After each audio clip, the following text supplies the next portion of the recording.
What's up guys, Joey Z here, and this is Last Week in Real Estate. Real estate news for investors without all the bull.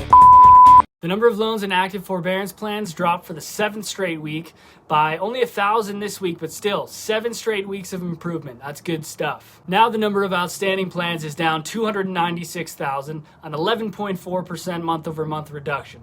As of April 13th, we had 2.3 million homeowners in COVID-19 related forbearance plans, 4.4% of all mortgage holders. So this is good news, guys. Not only are the number of plans in forbearance dropping, but also keep in mind that many in forbearance plans might not even necessarily need to be in them. When the CARES Act came out, it didn't require that borrowers prove hardship in order to be eligible for forbearance. Now, combine this understanding with the fact that homeowners have more equity in their homes than they have in the last 27 years, and of those in forbearance, only 10% of homeowners have less than 10% equity in their homes, also according to Black Knight, and you're in a good spot. So even if forbearances end and some can't make their payments, they can probably just sell their house. They're likely not underwater on their homes. And if they can't, the CFPB has made it abundantly clear that they're going to do whatever it takes to avoid foreclosures en masse. They're proposing several options for streamlined loan modification options, including even adding the missed payments onto the back of the loan and extending the loan terms by up to 40 years.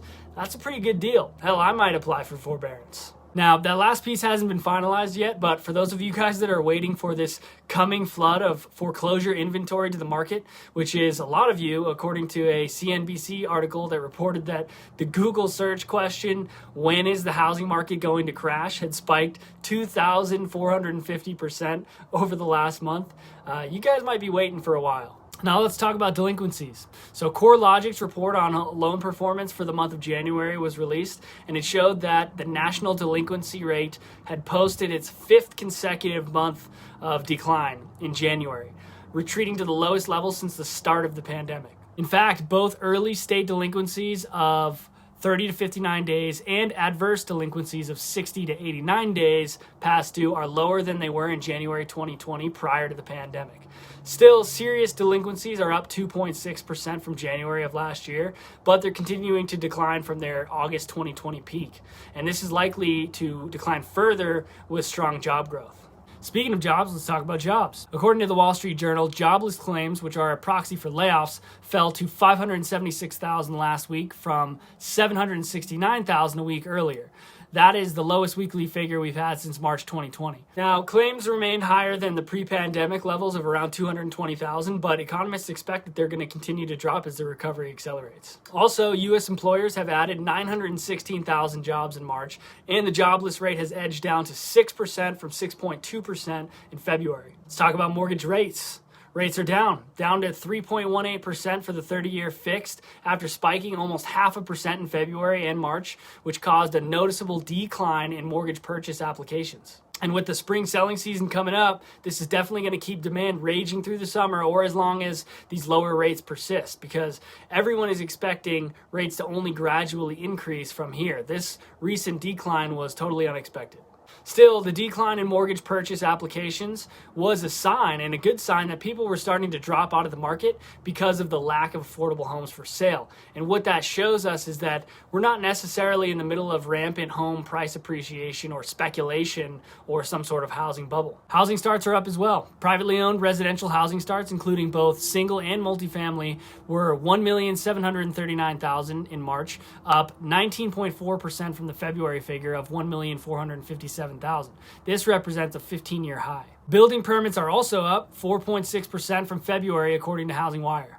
So between the drop in rates and inventory slowly but surely coming online, we can expect purchase activity to pick back up here after the 3rd consecutive week of falling mortgage purchase applications. And this could be why builder confidence is also up, despite the serious supply chain issues that are causing high material costs and a lumber shortage throughout the country, which I mentioned in a previous video. Go check it out. According to the National Association of Home Builders and Wells Fargo Housing Market Index report, home builder confidence was up 1 point to 83 after falling in the first quarter from 90 back in November. But don't let that fool you guys. We still have a serious housing shortage that we have to overcome. A recent article on the Wall Street Journal said that the U.S. housing market is 3.8 million single-family homes short of what is needed right now to meet the country's demand. This is according to a new analysis by Freddie Mac. The estimate represents a 52% rise in the nation's home shortage compared to 2018, which is the first time that Freddie Mac quantified the shortfall. And the way they did it was they assessed the amount of single-family home building that is needed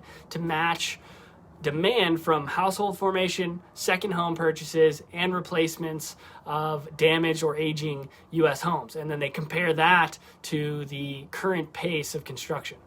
In February, we had a 2-month supply of homes for sale, which is near a record low according to the National Association of Realtors.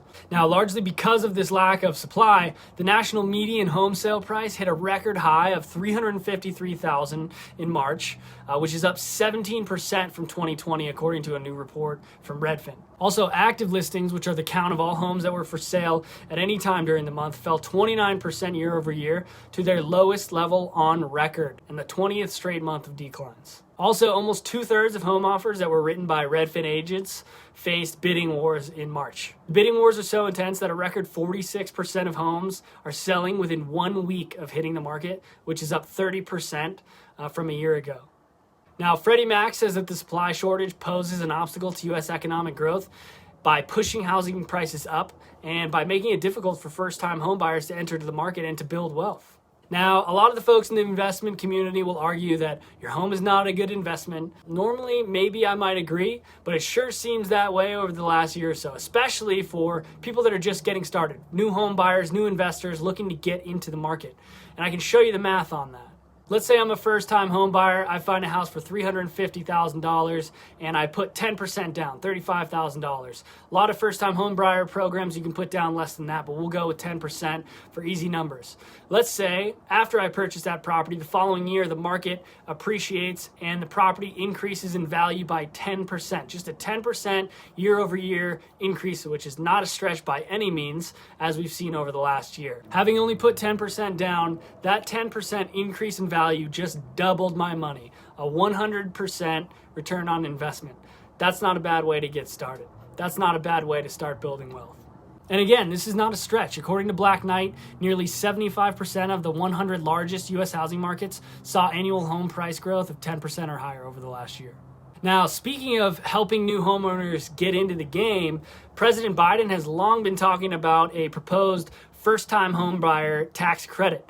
The latest proposal coming out of the Biden camp is a down payment assistance bill, which would provide $25,000 to first-time home buyers, but only to those who are also first-generation home buyers and economically disadvantaged. So it's not a tax credit, it's just money that would be available at closing. Now, while well-intentioned and while this will hopefully help a lot of folks who really need the help, what it really does is it just further stimulates the demand side of the equation. What we really need right now is to reduce some of the barriers that developers are facing in their efforts to add more inventory to the market.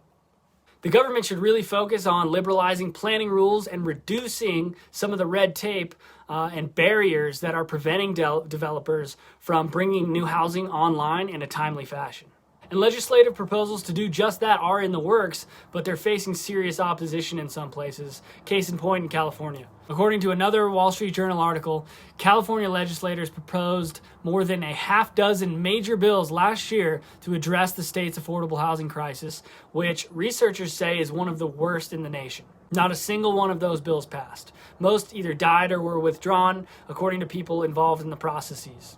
And that was in large part because of campaigns waged against them by the state's powerful construction workers union. Some of these bills included proposals to, for example, make it easier for religious institutions and nonprofit hospitals to build affordable housing on lots that they own, to loosen restrictions on cities that want to allow more multi-unit zoning, and to streamline the process of converting vacant hotels and motels into permanent housing for low-income residents. But it's not just the unions, and I'm not trying to paint unions in a negative light as a blanket statement. It's also local government and your not in my backyarders that really need to start to open their minds to alternative solutions to address this affordable housing crisis that we're about to face. Now, as a result of this new world that we're living in of increasing regulation and restriction when it comes to development, we're seeing that the mix of newly built homes is changing, with large expensive homes making up a much greater share of home building activities.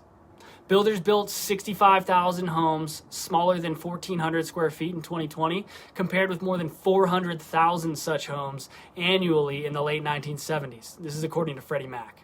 I mean, wow, investors, you guys already know this, but here's another reason why entry-level homes are such a solid investment. Demand is so high right now, and the supply just is not there. If you can provide that type of housing for the market, you're going to be in a good spot.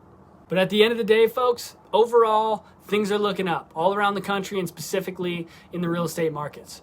Jamie Dimon, the CEO of JP Morgan, said that he believes that strong consumer savings, expanded vaccine distributions, and the Biden administration's proposed $2.3 trillion infrastructure plan, which I talked about in a previous video, go check that one out as well, could lead to what he's calling an economic Goldilocks moment. Fast, sustained growth alongside inflation and interest rates that drift slowly upward. So that's what I got for you guys today. This is Last Week in Real Estate, and this is Joey Z signing off.